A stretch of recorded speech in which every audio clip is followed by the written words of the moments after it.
Halo semuanya, pada kali ini kami akan menceritakan tentang cerita rakyat Simpersah yang berasal dari Pak Dairi.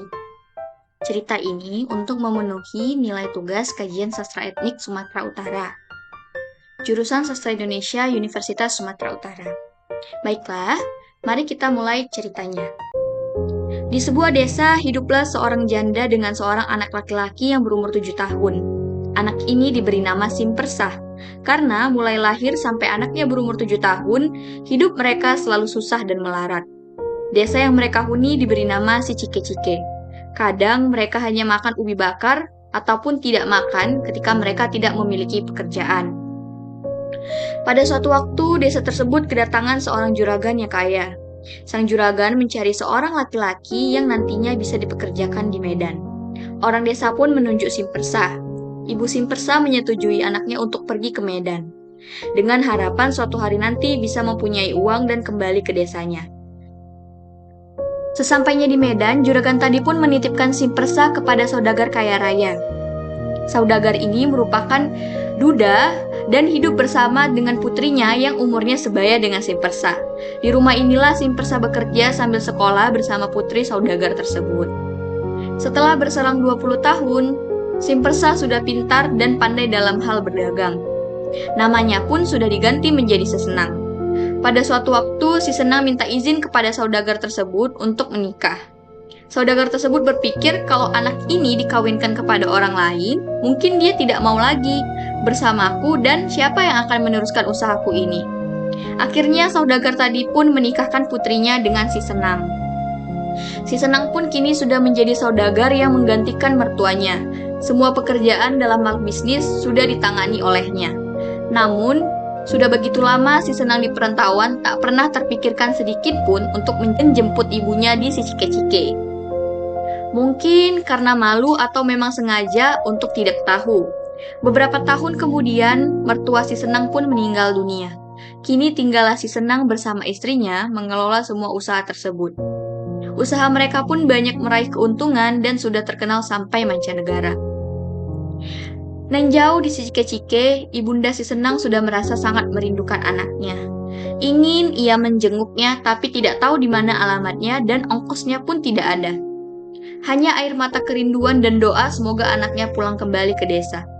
Melihat keadaan Sisenang ini, saban hari menangis memanggil anaknya. Akhirnya, orang di desa pun bersama-sama secara sukarela mengumpulkan uang untuk ongkos ibu Sisenang ke Medan. Berangkatlah sang ibu dengan membawa sebiji ubi bakar untuk oleh-olehnya kepada putranya.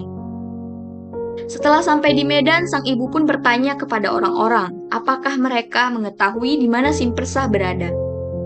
Ketika ibu tua itu bertanya kepada orang-orang di kampung tersebut, mereka menjawab, Simpersah tidak ada di sini.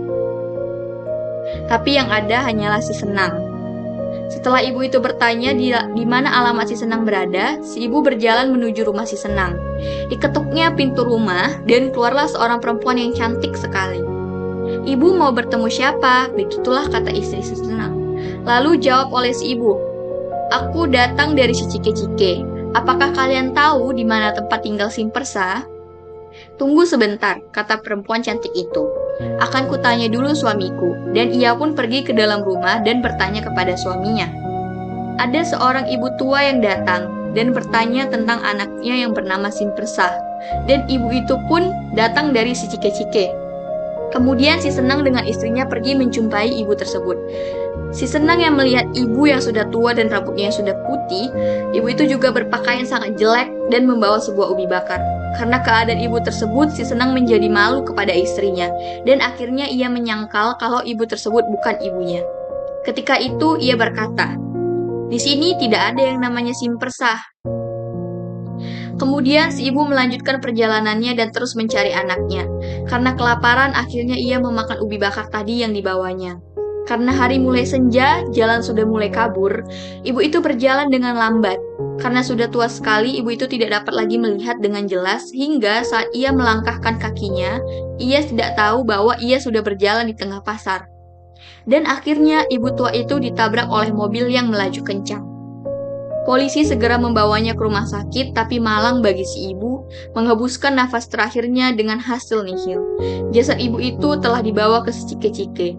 Di bawah rimbunan bambulah si ibu dikebumikan. Di kota, istri si Senang yang mendengar berita kematian ibu tersebut menceritakan kepada suaminya. Ia berkata, "Malang benar nasib ibu itu ya. Dia mendapat kecelakaan, lalu meninggal dan sudah dikuburkan di Cike-Cike." Si Senang pun menjawab, "Untuk apa diurusin orang yang tidak kita kenal?" Suatu hari ketika si Senang ke Singapura untuk belanja barang-barang, di perjalanan hendak pulang, kapal yang membawa mereka tenggelam. Tapi si Senang dan istrinya selamat. Konon kapal yang tenggelam itu dan semua isinya berubah menjadi batu. Dan sampai sekarang diberi nama Batu Pulau Marsala. Batu itu terdapat di dekat kota Sibolga.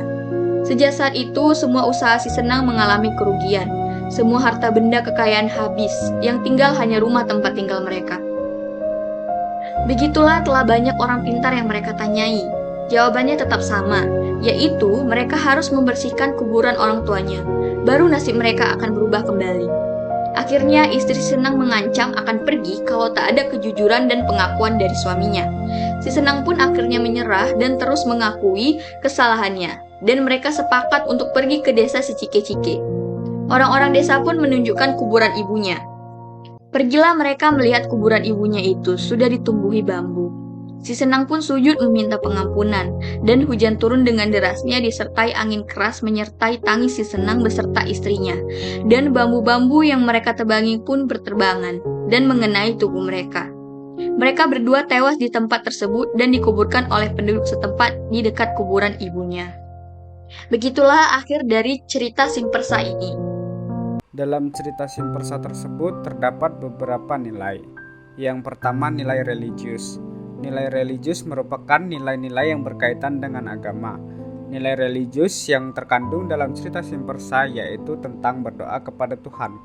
Sang ibu memberangkatkan anaknya Simpersa dengan doa dan harapan agar anaknya menjadi sukses.